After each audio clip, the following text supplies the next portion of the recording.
Hello and welcome to Let's Talk Leadership and another of our live conversations.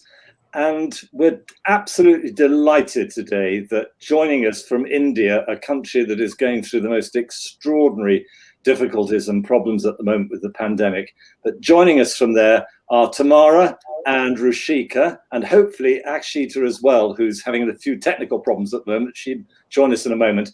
But they are two people that have volunteered to be supported by us at Let's Talk Leadership. So two of our coaches are helping them.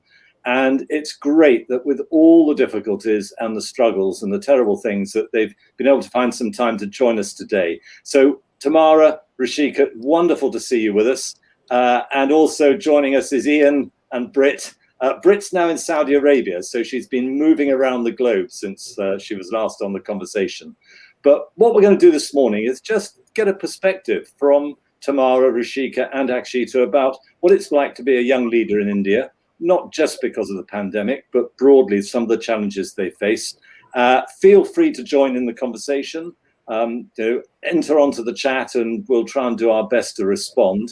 Or just if you've got any comments or anything you want to say afterwards, having perhaps watching this at a later date, just drop us an email and we'll do our best to respond.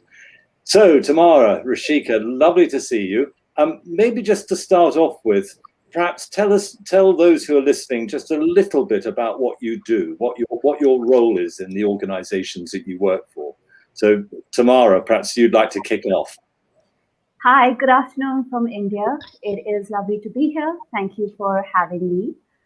By way of introduction, worked in the development sector for a while now. And for the past 4 years, I have worked with the KC Mahindra Education Trust on Project Nanhi Kali, which is specifically an education for a project for girl child education. The idea is that we reach the most marginalized girls in India, equipping them with quality education. My role specifically is corporate partnerships, which is to liaise with private and public enterprises to channel funding and collaboration towards the project. Great, and that must be, so above all of the other challenges, the pandemic must have made your role and the people you look after, the young people you look after, even more difficult and serious and important. Without a doubt. It has been a very challenging year, specifically for our on-ground operations staff. So in many ways, as a project, we have had to pivot in terms of our model to continue doing the work that we've had to do. And that kind of innovation, I think, is the need of the hour. So while Ruchika, who I work very closely with, we've been able to work from home, from the relative safety of our homes, the on-ground staff has had to work in communities where the project is operational, which means they are certainly at far more risk. But they have continued to do so with incredible courage and perseverance to make sure that the girls that we work with do not get impacted as severely because of prolonged school closures in India. So the fact that they are so removed, so remote, do not have access to, say, distance learning or remote learning because of so many resources being constrained, this is something that we're doing to try to bridge those learning deficits that are very likely to be a fallout of the pandemic. Yeah, great. And Rushika, how about you? So I also work for the same team as Tamara. So I've also been a part of the KC Mahindra Education Trust for about 4 years now. And what we mainly aim to do is get funding from corporate partnerships. And because of the CSR law that we have in India, it was implemented back in 2014, which actually enables corporates to give a certain amount of their profits to NGOs and support different causes. So what we do as a part of the team is that we approach different corporates so that they support the cause of education, which is very important. And the female literacy levels, as you may already know, is very, very low in India. So we try to target corporates who are focused on providing quality education to underprivileged children. And Project Nanhi Kali basically focuses on providing quality education to underprivileged girls across the country. So like Tamara mentioned, we are spread across the country in the most rural and tribal parts. And not only do we target young children, like from ages 5 to 16, we also have a team of tutors who are young women from the local community itself. So they are our indirect beneficiaries from the project. So there are about 10,000 young women who are fighting every day, especially during the pandemic, and making sure that the girls are safe, and also like creating awareness in the community to make sure that no one's stepping out of their homes. And last year, when the pandemic had first hit the country, they also went into the homes of the girls to make sure that they're safe, and also to make sure that even if they don't go to school regularly, they have some sort of like link to education. So all the girls who did have access to smartphones, or someone in their family had access to smartphones, what our team used to do is that they would send educational content, maybe on WhatsApp. Yeah. Or if the parents didn't have access to WhatsApp, then they would just call the girls and make sure that they're learning something every day, if not the basic content that we teach in our Nanhikali academic support centers. We made sure that they are learning something and they're not in isolation in terms of like mentally doing something and achieving something every day. So that was the main, I think, challenge if we look at it from the pandemic terms. But otherwise, yeah, the main target of the project is to reach out to as many girls as possible in the country and make sure that they at least have access to school and they complete at least 10 years of schooling. So that's the main idea behind it.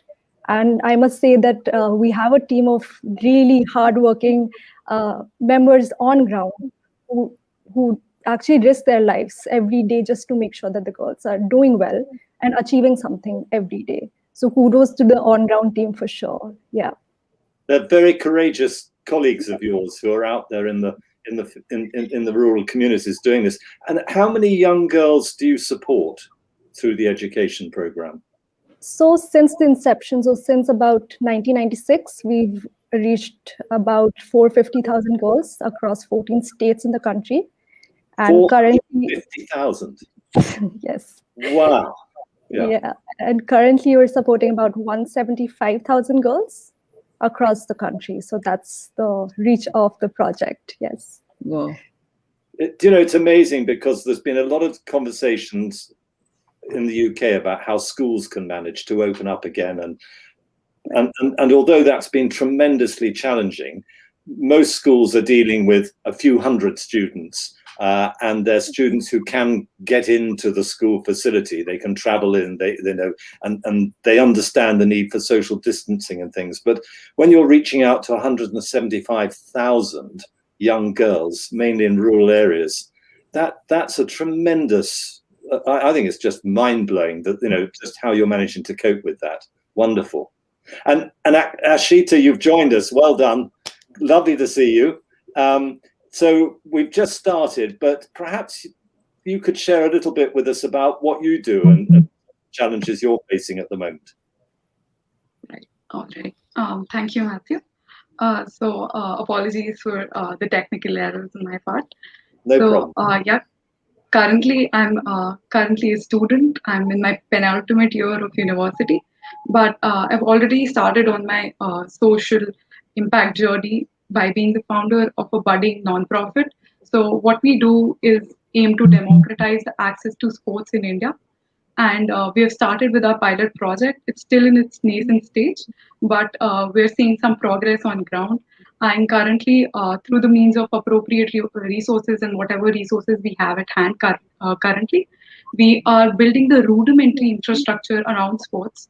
Currently, we've started with football, being a very big and having background in football.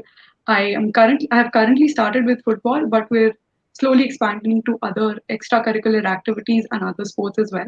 So that's one major project that I'm working on right now. Obviously, due to the pandemic, the operations have been suspended as of now. But soon, as soon as we're able to resume, I'm sure that we have a lot of progress to make over there. And apart from that, since I'm a student, I am also a part of many other organizations where I contribute in the capacity of either an intern or either managing teams as a student leader. So currently I'm the president of organization called Enactus. I'm the president of that organization at my school, at my college level. And within that organization, I'm currently managing 3 social entrepreneurial projects. And that includes refugee welfare, waste management, and plastic upcycling. So all of these are really diverse and interesting projects at the same time. So be it plastic upcycling or be it project waste management project, it's really diverse, but at the same time, we're also targeting very diverse sections of the society. And being at home really right now is not a very good factor to our progress, but we're definitely hoping to do whatever we can in these times. Apart from that, currently our organization is also running a volunteer program for the COVID resources, and we're helping people get in touch with the necessary resources that they might need. Wow. And how do you find time for all of this? I think being a student, the greatest asset that you have with yourself is the time.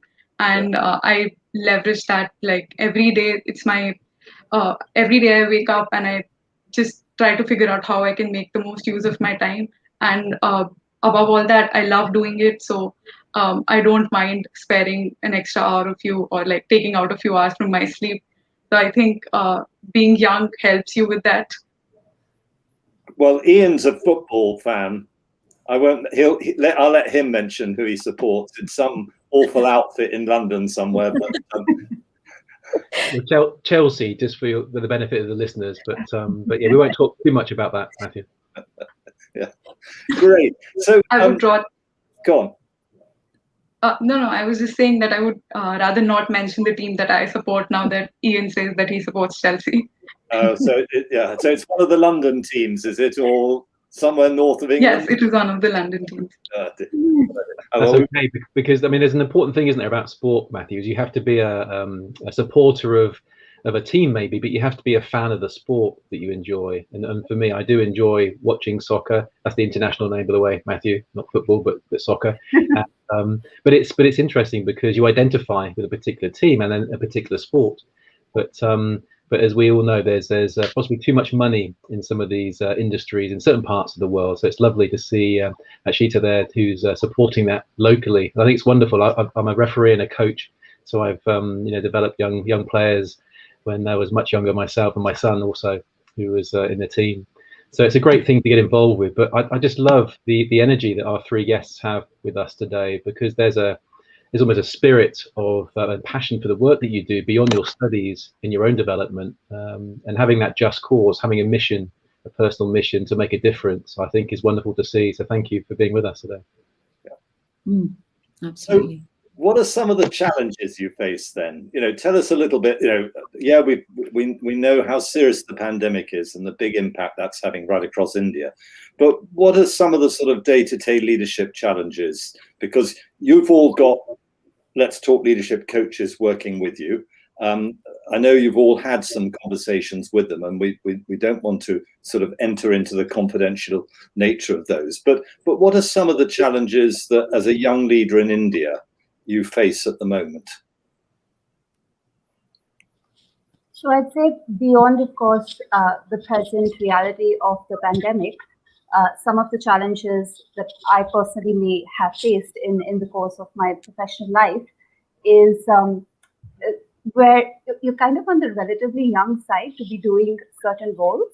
And when Ruchika gave you context into how we harness these partnerships and nurture them for it to then result into large-scale impact. So the ultimate decision makers for these collaborations would be, say, CEOs or executive directors of certain for-profit organizations. So there have been instances where, you do meet with them, and in terms of maybe a perception when it comes to age, there is sometimes that moment of, so you're the representative, and is your boss coming along? And so we've had cases like that where I think before they give you the opportunity to present yourself, your cause, what you stand for, why it's such a great project, there can sometimes be that dismissiveness because of age, possibly. And so I think navigating some of those conversations has been interesting, challenging, but I have learned a lot on how to address them as well. But I would say having more young people take part in those larger conversations is not just necessary, but collaborating is so essential for an older generation, bringing in younger people as well when it comes to maybe higher stake projects. Yeah. So, and Rishika, actually, did you find the same challenge, or are there other challenges that you face as well?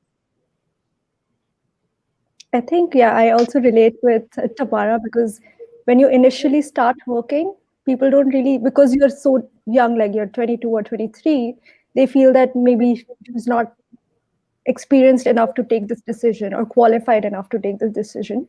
But as you work with them, they also start trusting in you, and they start believing that it's not about the age, it's just about the role and what all things that a young person can also do. It's not about having like 10 years of experience to take up a leadership role.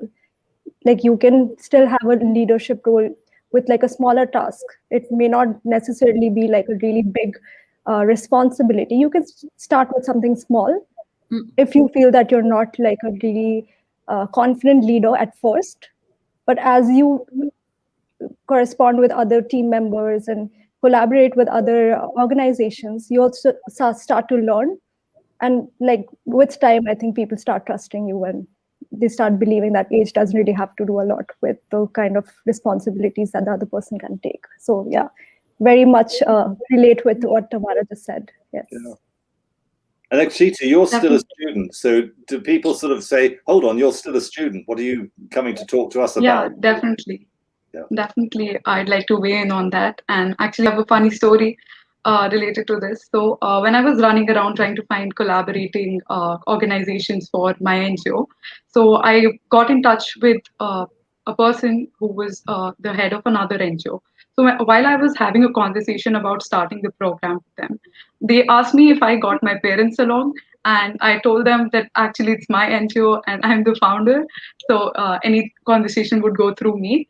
But they were insisting on meeting my parents, but that was a really funny incident that I came across, because they had essentially no relation with my non-profit, and it was hard to convince them that I was actually the founder and not just one of the volunteers. So this does happen, and I would relate a lot, because the bringing in the trust factor is so hard at this age, like reaching out to people and letting them know that you're actually serious about this initiative. They often doubt our credibility, the kind of resources that we have.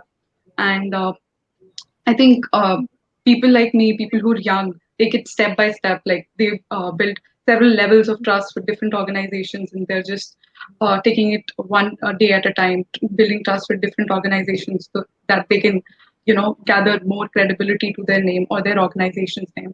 So yeah, that has been a challenge for me. And agreeing with Ruchika, with time, I think it has become easier as we've gathered more volunteers and created a presence within the community that we're trying to target. So yeah.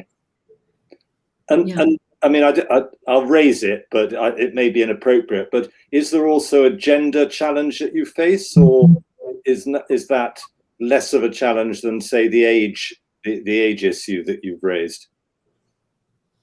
So currently, I feel. Sorry, Akshita, go ahead. No, go ahead. So currently, the sector the development sector, you do have a lot of women leaders, which I think has been very inspirational, specifically in India.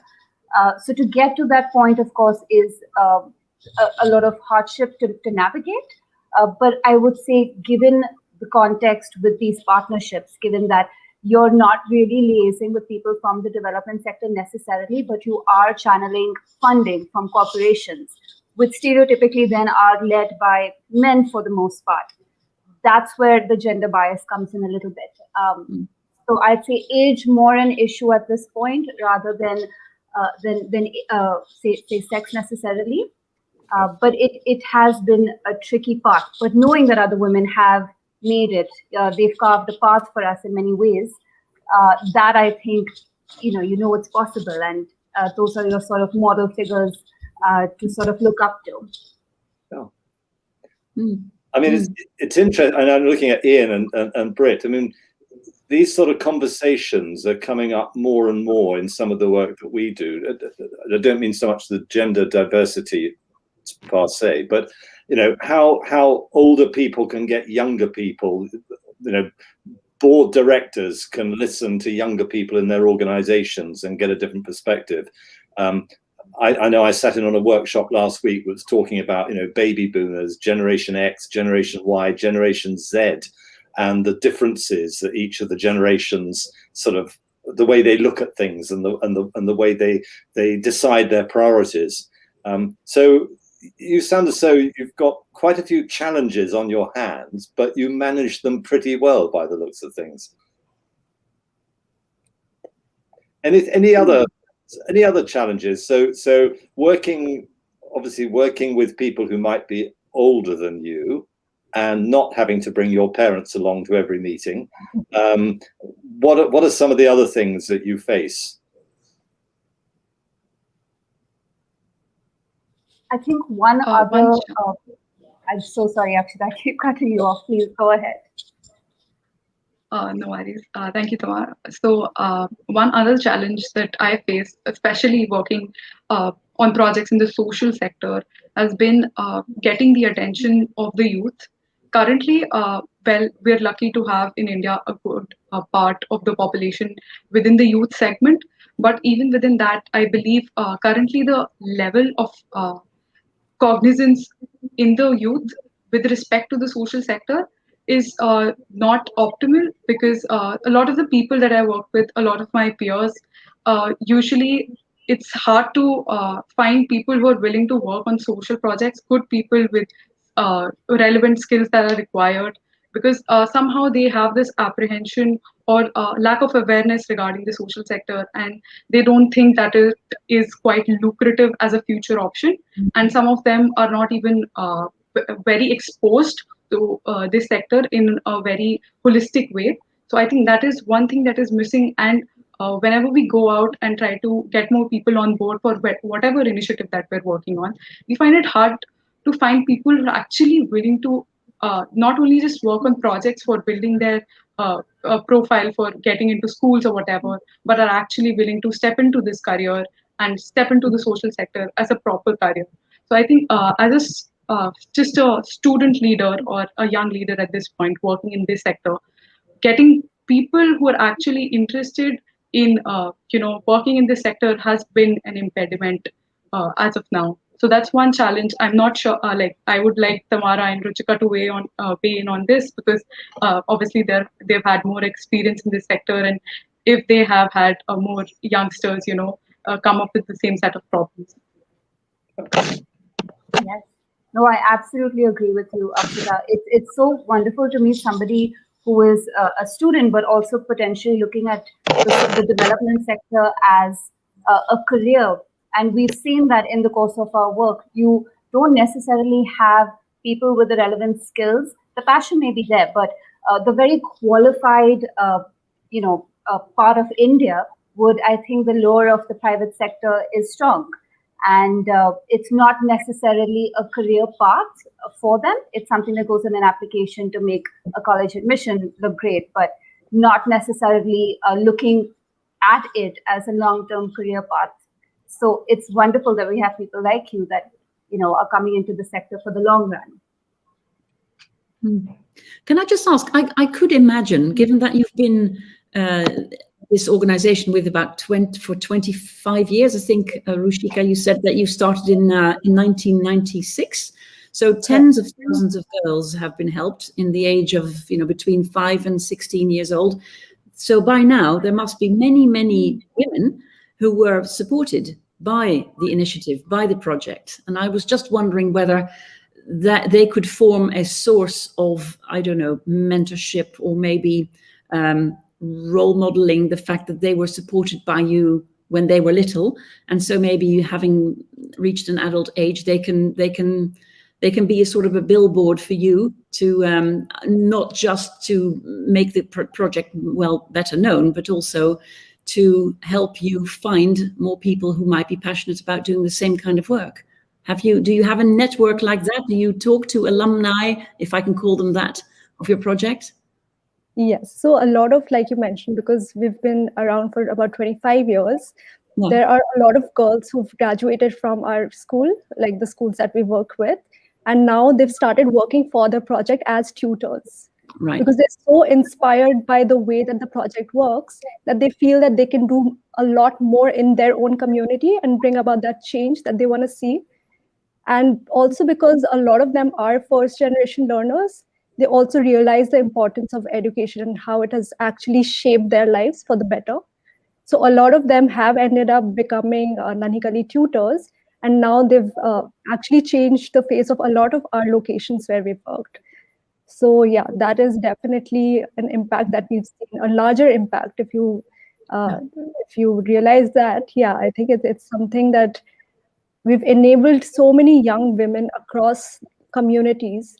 And it's not just about education here. They've also developed this confidence to talk to the local authorities, get permissions from them.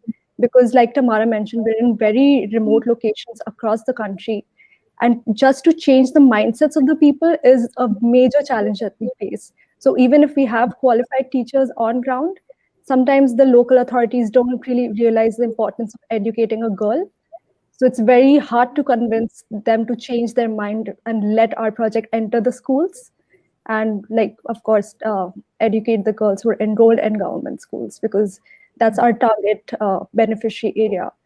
So we do work with government schools. We do not have our own infrastructure, but because we work in government schools, we have to make sure that the local authorities, the government officials are very much on board. Otherwise, we won't be able to run the project for more than like 10 days or so.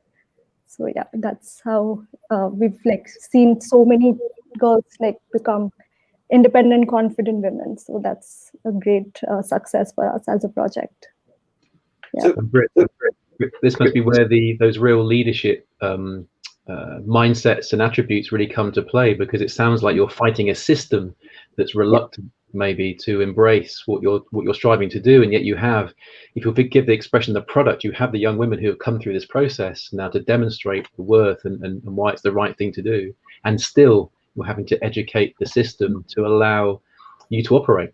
And that takes a lot of courage and resolve, I'm sure, and grit, if you like, just to keep going. And I'm curious if you have any stories about maybe some conversations without breaking confidentialities where you've come face to face with that type of challenge as a leader. Anything you can share? So I think it's more a vicarious story where one of the young tutors that we've worked with came from immense hardship herself, where at a very young age, child marriage is still prevalent in India, unfortunately. And it was just so inspiring to meet with this young lady from the state of Punjab in India. And while she wanted to keep going further with her education, her parents were, I think she lost her mother. And when you lose that matriarchal figure in your life, women, I think you're sort of seen more as a burden, and the tendency is to get you married off so that then somebody else's problem, unfortunately. And she sort of fought back against the system and refused to get married, educated herself, became one of our tutors, and is now this role model figure. So for me, this is somebody who has from the inside out fought the system to get to the place that she wants to be, and is an everyday inspiration story to the young girls that she mentors. So to see that and this is one of many stories. So it just fills you with, while it's hard work, it is also so rewarding when you see transformation of that level. That's a wonderful story. Thank you. We were speaking on one of these conversations a few months ago to a human rights lawyer, and we asked her the question about, how can you work in a situation where you see such terrible things happening in society, and that you have to sort of maintain your resilience and your courage and your strength to be able to keep going and see a change. And she made the comment, just one person's life that's changed could be what drives her on. Now, her name's Nadia Huber. And I'm just thinking, on the one hand, you're going into these vast Indian conglomerates, with very wealthy people and very large corporations on the one hand, and having to influence them and tell them about what you're doing. And almost the next day you could be in the poorest community in India with young children who seemingly have no prospects at all, or who come from very conservative backgrounds where the likelihood is that the young girls will get married off still in childhood.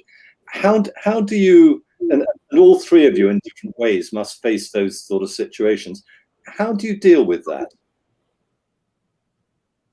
How do you, because I would find it incredibly challenging all the time to be in that environment. So how do you manage to do it? Because you obviously do it very well.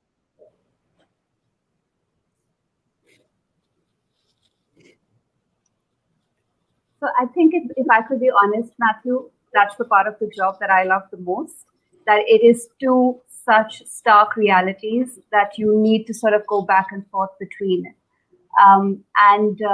I think walking into those corporations, and for them, at the end of the day, to some degree, it is a legal mandate. They are required to spend that funding. But we have had the opportunity and the good fortune to come across with partners who want to go beyond the mandate and really create long-term impact with the funding that they have at their disposal. So to work together and to harness that funding, we also make it a point to take them on this journey with us. So we organize these visits to, say, rural parts of the country where their project is set up and operational. So they get to see firsthand what is unfolding on the ground. And that helps bridge any disconnect that may exist between those two worlds. So this, for me, is the highlight of the job, that you get to sort of be in both spaces at the same time. So you are right. One day you're sort of presenting to a board, and the next day you are in the fields in the middle of nowhere with no cell phone reception, but interacting with beneficiaries that are directly impacted by the project. So to see that is the most rewarding part of this job. Yeah. I get it. I'm just amazed at your resilience at sort of doing it day in, day out, and the scale on which you all do it. So, Ashita, with your, I must get it correct, your soccer work. I mean, presumably you're trying to get that off the ground, literally, and yet you might be working in areas where there is no football pitch, there is no football, there are no goalposts, and you must think, where on earth do I start with this? No one's got any money to fund this in the local community. I've got to raise the funds, I've got to find the support, I've got to get the resources. So how do you keep doing that? So for that, all we need is a playground. Any open space works, because that's what we work with. We just want to get as many people involved, and sometimes we don't have the comfort of finding a proper playground or finding the proper pitch. So we just start at any open place that we can find, and obviously a couple of people, or the children in this case, who are going to be the target for the program. And once we do that, it's more of the challenge is to get the resources in, but also the children in, keeping them interested, whatever the partner organization is, maintaining the partnership with them, and the equipment and the resources come one day at a time. So one day we get the marker equipments, one day we arrange the goalposts, and every day is like an achievement for us. Every day that we get a new equipment, especially being a nascent organization, essentially being led by students, every day that we get a new equipment for our program, target children, then every day is a celebration for us. And whenever we whenever we are able to add more resources to the program, it's a good day for all of us. And it's just that's how we're going about it for now, like one day at a time, increasing resources and equipment slowly and gradually. And it is difficult to deal with it sometimes when we go on the visits to examine new locations where we can find potential collaborators and new communities that we can help. sometimes obviously there are things that we're exposed to, and it's really hard to face these circumstances, come back the other day, and still look for potential avenues and potential prospects where we could work on, and the potential people that we can work with. So obviously, agreeing with Tamara, I think it's about coming back the next day, with the same enthusiasm, and having just loving the job that you do. So essentially, that's what keeps us going. Yeah, just adding to what Akshata and Tamara just said, I think when you talk to the beneficiaries and you understand that they have the potential to excel in their life, but they don't have the facility or the resource to achieve it, I think that's something that drives us to get funding for those goals and like enable them to achieve what they are meant to do in the larger sense of things. And that is something that personally drives me to wake up every day and reach out to corporates and tell them about so many intelligent, confident girls across the country who just lack the right kind of resources. And once they invest in their education, they just excel. And I think that's something that can drive anyone who's working in this space. So yeah, that's my personal experience. It's a perfect example of intrinsic motivation. Yeah. You just love what you just, and that's what keeps you going. You love it and you see the value of it. Absolutely, yes. Which in a sense is what we're all about, because in our own ways, I mean, I think it would be true to say that one of the reasons for setting up Let's Talk Leadership was our desire to sort of put something back without expecting a reward for it. And just talking to the three of you, that in itself is a huge reward. It's just absolutely fascinating to listen to you talking and doing the things that you're doing with the enthusiasm you do. Can I just ask, because we haven't spoken about coaching, but would any of you just like to share something that so far you've found helpful from the coaches that you've spoken to? Because I know, you've each got a different coach. They've given up their time. They're hugely experienced. I'd just be interested to hear from you. Is there something so far that you've just found really helpful, without necessarily talking, about anything that's confidential? But I'd just be interested to get a feel from you as to how you think things are going. So, I mean, Akshita, you're coached by who's your coach? It's Mr. Mike Simpson. Mike Simpson, yeah. Okay. So, and I know you've had one or two conversations with him. And how's that worked for you so far? So I like to trace it back to our first conversation, which I had when I just got onboarded to this initiative. And it was the conversation that I had with you. And that day also you told me about, even if you're impacting one person, that's enough. And at that time, we were really deliberating over the impact of our organization and actually having a hard time with it. But that one thing that you just, shared with me actually acted as a motivation. So from that point on, this whole initiative regarding the mentoring and the coaching has been really impactful for me. And coming to the sessions that I've had with Mike, they've been really, he's been really considerate of the environment in India currently, and all of the things that we talk about during our coaching sessions have been very much, inclusive of all the things that are going on around me right now. And so if I'm heading a COVID initiative right now, he, not only challenges me to do my best on the volunteering front, but also reminds me and challenges me to take a break every day. So it has been really impactful and has helped me in my journey of working with these organizations that I'm working with. So we set goals for every session that we have, and it is a very goal-based approach, mentoring. And every time I make good positive progress on a specific parameter, I always communicate it with him, and we're all obviously very happy to make progress every time that we meet and every time that we communicate. So it has been great. As a coach, I think I've learned a lot from his experience working all around the world, and I through him vicariously, I've been exposed to so many cultures and how leadership is carried out in those regions. So I would also like to thank you for the opportunity of the coaching initiative. Well, the object of asking you was not to get the thank you, but that's lovely. But it's just that you know, it's just nice to hear how you're getting on. And Mike, I know, has a lot of experience in India and has family connections there. So we were hoping that that would work. So it's great. And if Mike's watching this or he watches it later, you know, good for him. So I'm glad you're getting on well together. I mean, Tamara, how about you? You know, you're being coached by Phil Donovan. Phil Donaldson, yeah. Okay. Yes. So how's that? How have you been getting on with Phil? So we've had one session so far, Yep. and we have another one, in fact, scheduled for this week. So our first one was rather open-ended, which was fantastic because I was very conscious of what we should be working on. And I kept saying, you know, should we maybe deviate? Is there something else you'd rather focus on or we should rather work on?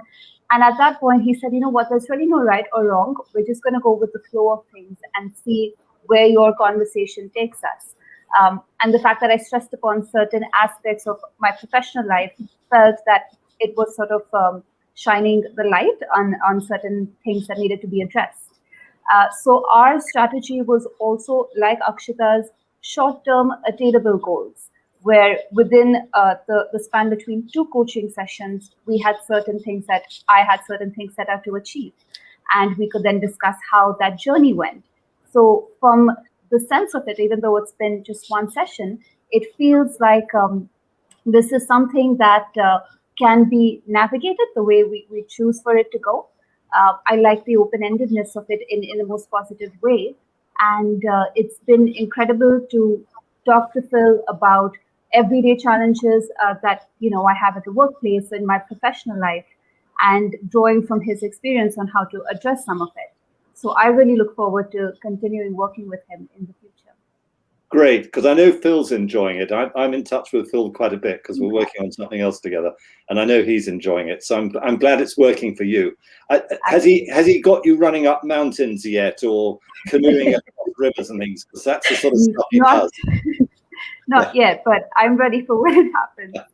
Great. And Rushika, how about you? So I've had one conversation with Susan. Yep. And I've really enjoyed it. Like that 1 hour session was something where I could freely talk to someone I haven't really known my entire life, or like someone who doesn't really come with judgments. So it's very easy to talk to someone who analyzes you or talks to you about your daily challenges that you're facing at work and some skills that maybe I would like to work on.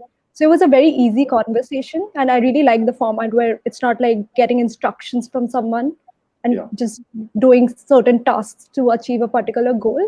It's like a process where you slowly and gradually learn and work on your skills. So again, agreeing with Tamara, I like the way it's not very clearly defined or structured, but it actually depends on how you want to take it a certain way. And of course, like over a span of like a couple of months, you'll realize that there are some other skills that you want to work on, and leave out a couple of skills that you've nurtured in the span of those months. So I really like the format of it. And I think she's also a great listener because I spoke to her for quite some time and she had some really great ideas as to what I can do to achieve my short-term goals. So I'm also looking forward to having more sessions with her and opening up about the challenges maybe that I haven't even realized yet. Yeah, so great. Because Susan lives near Brit in Holland. Yeah. I mean, you know Susan well, don't you, Brit? Yes, I do. She's a good friend. Yeah. And Brit's also coaching one of the group as well. One of the young people we've got working in the UK. So there's a nice connection here. There is. Look, I'm conscious of time, and you've been great giving up your time this afternoon with all the other things going on. It's been absolutely fantastic having you join us. Do mention to anyone that you come across who you feel might benefit from similar support. Do mention it to them. Do get them to get in touch with Brit, Ian, or myself, and we'll do our best to sort of bring them into the scheme. And if there's anything you want to share on another of these live conversations, just pop us a note, and we'd love to have you join us. It's wonderful. A final comment. One of the things that you might want to think about doing is we've now got 5 young people in India that we're coaching. You may all know each other, you may not, but one of the things that it might be quite fun to do is for all of you to connect just as your own little learning group. And if there was something that you jointly thought you wanted to know more about, or you wanted to discuss with any of us, then just drop us an email and we could set something up to discuss it. So think about that, because as the numbers grow, it would be nice to build these sort of learning communities in different parts of India, and hopefully different parts of the world as we expand. So thank you so much for joining us. It's wonderful to see you. Britt, Ian, thanks for joining in on the conversation as well. And for those of you out there who are watching this or maybe listening to it, just get in touch. It's all about talking about leadership. So just get in touch and talk about it. Thank you very much indeed for joining us. Thank you all. Thank you for your time. Thank you. Thank you. Thank you, Matthew. Thank you, Britt. Thank you.